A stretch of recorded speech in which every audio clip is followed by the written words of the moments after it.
Good morning my dear students. આજે આપણે poem 3 growing.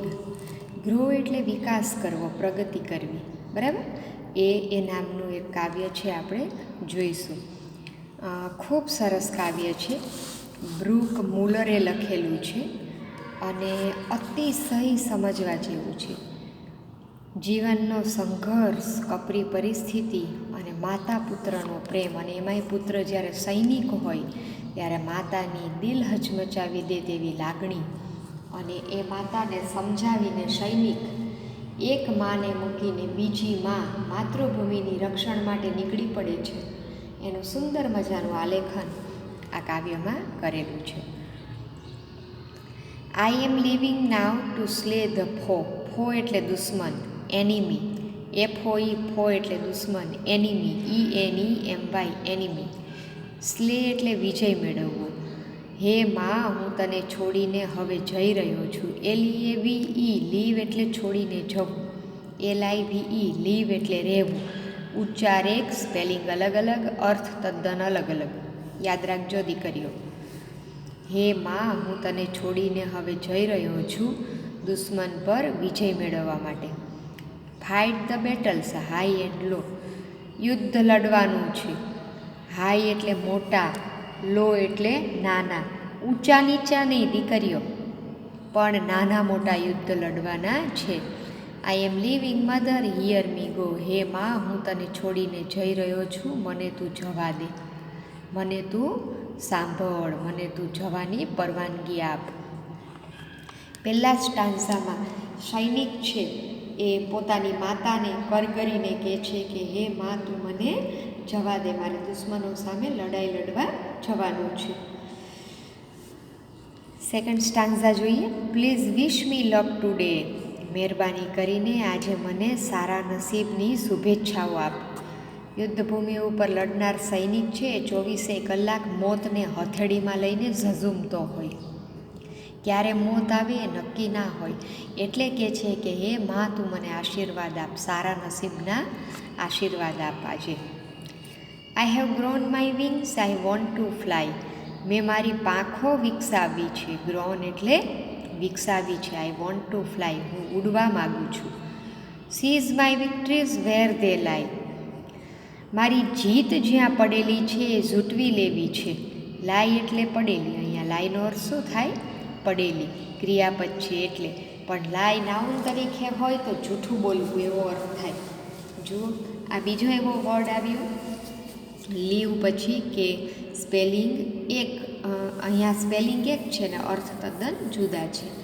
તો શું કહે છે? મારી જીત મને જૂટવી લેવા દે જ્યાં તે પડેલી છે. I am going mom for but please don't cry. Hey માં, હું જઈ રહ્યો છું, પણ મહેરબાની કરીને તું રડતી નહીં. Just let me find way me. મને મારો રસ્તો તું શોધવા દે. I want to see and touch and hear. હું જોવા ઈચ્છું છું, સ્પર્શ કરવા ઈચ્છું છું અને સાંભળવા ઈચ્છું છું. શું જોવા ઈચ્છે છે? પોતાના દેશની રક્ષણ કરવા, પોતાના દેશનું, પોતાના માણસોનું રક્ષણ કરવા માટે થઈ અને સૈનિકોને દુશ્મન દેશના સૈનિકોને હારતા મરતા જોવા ઈચ્છે છે. ટચ, માતૃભૂમિને, હું મારી માતૃભૂમિને સ્પર્શ કરવા ઈચ્છું છું. એન્ડ હિયર, અને હું યુદ્ધ મેદાનોમાં જે ચીચિયારીઓ થાય છે, મોતનું તાંડવ થાય છે અને દુશ્મનોનો ખાત્મો બોલાવીને અમે જે જીત મેળવીએ છીએ એ જીતની આનંદની ચીચિયારીઓ હું સાંભળવા ઈચ્છું છું. ધો there are dangers there are fierce. જો કે એમાં ખતરા છે અને એમાં ભય પણ છે. I shell smile my smiles and dry my tears. શું કે છે? I shell smile my smiles. હું મારી ખુશીઓને માણીશ. સ્માઇલ માય સ્માઇલ્સ એટલે પોતાની ખુશીઓને માણવી. હું મારી ખુશીઓને માણીશ. એન્ડ ડ્રાય માય ટીયર્સ, અને મારા આંસુ છે એ હું સૂકવી દઈશ. Please let me speak my સે. મને મારું બોલવાનું છે એ મહેરબાની કરીને બોલવા દે, કહેવા દે.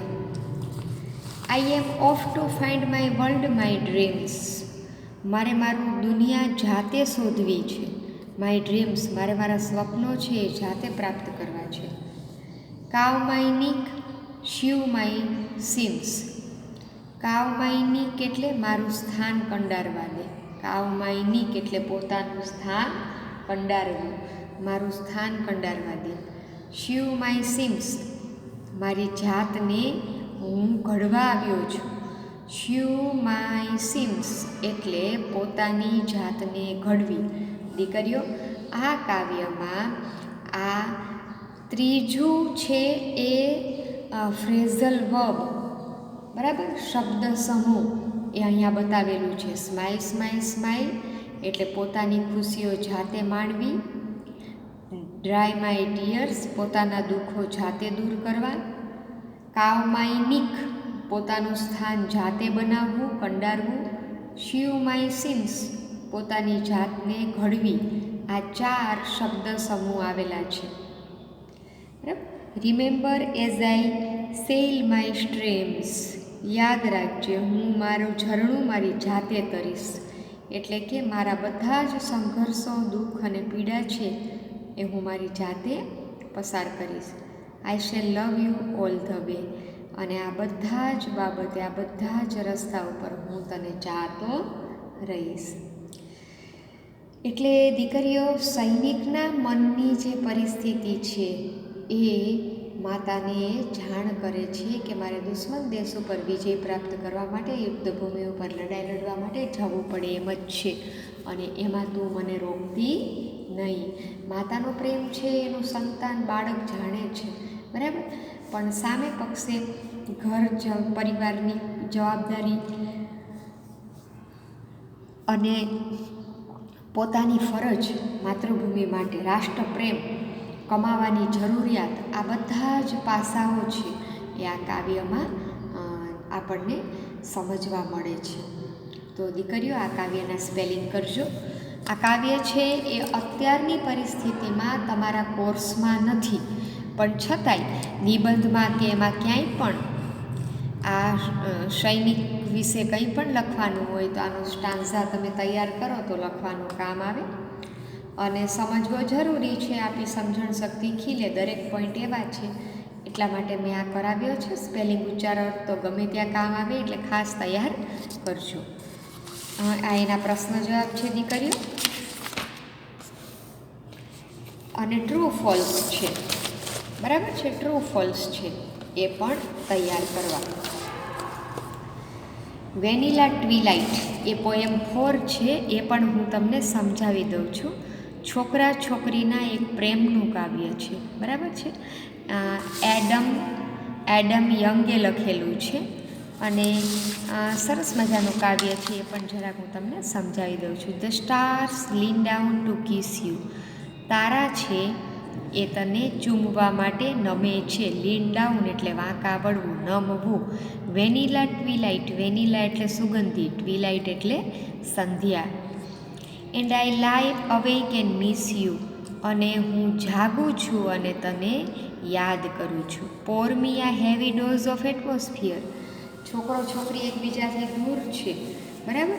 અને છોકરો છે આ કાવ્ય પોતે છોકરી માટે યાદ કરીને એ બોલે છે.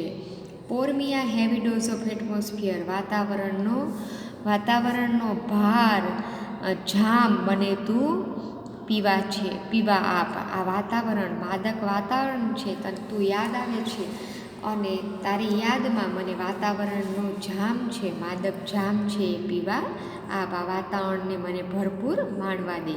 Because I said those of safe and soundly, કારણ કે હું ઝોકું ખાઉં છું.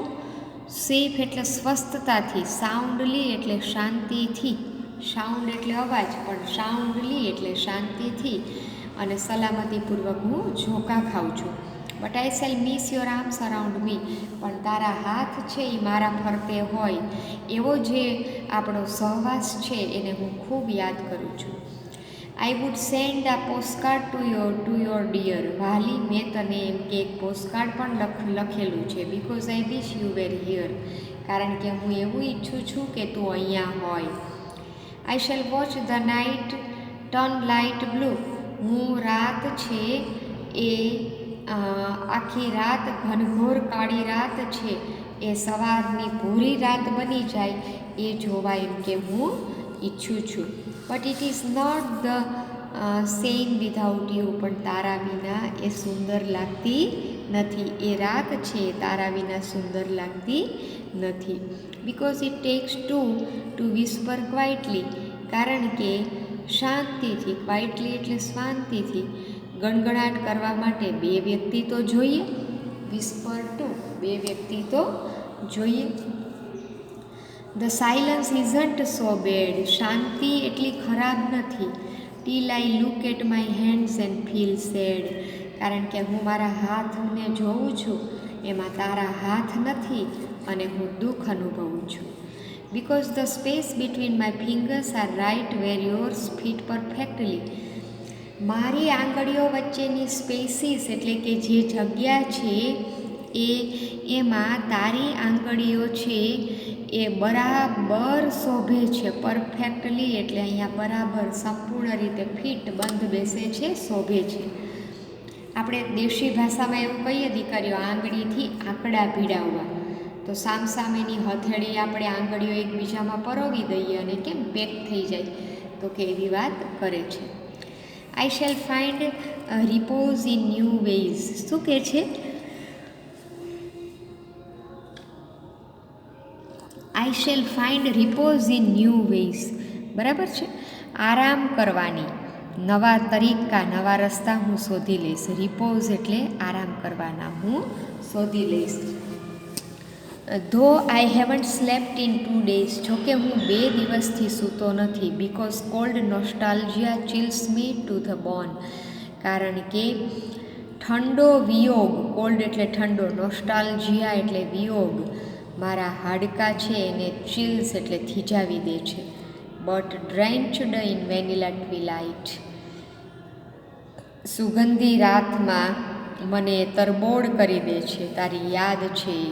ડ્રેન્ચડ એટલે તરબોળ કરવું. આઈ shell sit on the front porch all night. આખી રાત હું મારા પોર્ચમાં એટલે ઘરના આગળનો ભાગ એમાં બેસીશ. West deep in thought because when I think of you I don't feel so alone. West deep in thought, હું વિચારોમાં કમર બૂડ ડૂબી જઈશ. કમર સુધી હું વિચારોમાં ડૂબી જઈશ. કારણ કે જ્યારે હું તારા વિચાર કરું છું ત્યારે મને એકલતા લાગતી નથી. ડોન્ટ ફીલ સો અલોન એટલે એકલતા મને લાગતી નથી. As many times as I blink. જેટલી વખત હું પાપણ છે, આંખોની પાપણ છે એ પલકારા મારું છું, પટપટાવું છું. બ્લિંક એટલે I shall think of you tonight. હું આજે રાત્રે તારો એમ કે વિચાર કરું છું. I shall think of you tonight. રાત્રે હું તારો વિચાર કરું છું. When violet eyes get brighter. Violet means રાતી. જ્યારે રાતી આંખ છે એ ચમકતી બની જાય છે. And heavy wings grow lighter. અને ભારે પાંખો છે એ હળવી બની જાય છે. I shall taste the sky and feel alive again. ત્યારે હું આકાશમાં ઉડીશ અને ફરીથી જાણે કે જીવંત બની જઈશ. And I shell forget the world that I knew. અને હું જે જાણું છું એ દુનિયાને હું ફર્ગેટ એટલે કે ભૂલી જઈશ. But I swear. પણ હું વચન આપું છું. I will not forget you. I will not forget you. હું તને ભૂલીશ નહીં. Oh if my voice could reach back through the past. અરે મારો અવાજ છે એ જો ભૂતકાળ સુધી પહોંચી શકે તો I shall whisper in your ear. તો હું તારા કાનમાં ગણગણાટ કરીશ. વિસ્પર મીન્સ ગણગણાટ કરવું. Oh darling I wish you were here. અરે વાલી, હું એવી ઈચ્છું છું કે તું મારી સાથે હોય. એટલે તરુણાવસ્થાના પ્રેમનું એક યુવક યુવતીના પ્રેમનું એક સુંદર મજાનું કાવ્ય છે. એ પણ તમને સમજાવ્યું દીકરીઓ. સ્પેલિંગ ઉચ્ચારણ પાકા કરજો. અને ખાસ આ પોએમના એન્ટોનિમ્સ છે એ યાદ રાખવા. ડ્રાય એટલે સૂકું, ડ્રેન્ચડ એટલે તરબોળ થયેલું, ડે એટલે દિવસ, નાઇટ એટલે રાત, હેપી એટલે ખુશ, સેડ એટલે દુઃખી, શાઉટ એટલે બૂમ પાડવી, વિસ્પર એટલે ગણગણાટ કરવું, લાઇટ એટલે હળવું, હેવી એટલે ભારે, રોંગ એટલે ખોટું, રાઇટ એટલે સાચું, વેકઅપ એટલે ઉઠવું, સ્લેપ્ટ એટલે સૂવું, ડિફરન્ટ એટલે અલગ અલગ, સેમ એટલે એક જ, ડાર્કર એટલે ઘાટું, અને લાઇટર LIGHTER લાઇટર અથવા તો હાયર એટલે કે પ્રકાશિત. તો દીકરીઓ સમાનાર્થી વિરુદ્ધાર્થી પણ ધ્યાન આપીને કરવા, અને આ કાવ્ય છે બેટા એના સ્પેલિંગ પાકા કરવા. ઓકે, થેન્ક યુ દીકરીઓ.